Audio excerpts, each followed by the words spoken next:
সুপ্রিয় দর্শক, আসসালামু আলাইকুম। আজকের প্রসঙ্গ জরায়ুর মুখ পরীক্ষা। জরায়ুর মুখ পরীক্ষাটা আমাদের মিডিয়ার কল্যাণে হোক বা রোগীদের সচেতনতার কারণেই হোক, এখন রোগীদের কাছে বেশ পরিচিত এবং রোগীরা মাঝে, মাঝে এই সম্পর্কে আমার কাছে জানতে চান। জরায়ুর মুখ পরীক্ষাটা আসলে আমাদের এক ধরনের স্ক্রিনিং প্রোগ্রাম। এই প্রোগ্রামের উদ্দেশ্য হচ্ছে যাতে আপনাকে জরায়ুর মুখ ক্যান্সারের ঝুঁকি থেকে রক্ষা করা যায়। জরায়ুর মুখ পরীক্ষার জন্য আমাদের দেশে একদম রুট লেভেলে আপনি একটা থানা হেলথ কমপ্লেক্সে গেলেও যেই পরীক্ষাটি করতে পারবেন, সেটি হচ্ছে ভায়া পরীক্ষা। যারা প্রত্যন্ত অঞ্চলে বসে আমার কথাগুলো শুনছেন, আপনি আপনার নিকটস্থ থানা হেলথ কমপ্লেক্সে গেলেও এই পরীক্ষাটি আপনাকে বিনামূল্যে করে দিবে। আপনাদের আশ্বস্ত করার জন্য বলছি, এই পরীক্ষায় কোনো রকম ব্যথা হয় না। এই পরীক্ষার কোনো রকম পার্শ্ব প্রতিক্রিয়া নেই।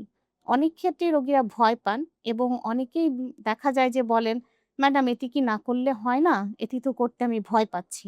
আসলে এটি সম্পূর্ণ আশঙ্কামুক্ত। এক্ষেত্রে আপনার ভায়া পরীক্ষাটি যেমন করা হয়, তেমনি আরেকটা পরীক্ষা আমরা করি, সেটা হচ্ছে প্যাপ স্মিয়ার।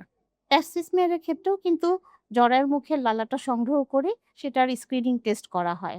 এরপরে আপনার আছে এইচপিভি ডিএনএ পরীক্ষা এবং আরো নিখুঁতভাবে আমরা কলপোস্কোপিও করে থাকি। যদি আপনার বয়স ৩০ ঊর্ধ্ব হয়, তবে অন্তত স্ক্রিনিং টেস্ট হিসেবে হলেও আপনার এই পরীক্ষাটি করা উচিত। ধন্যবাদ।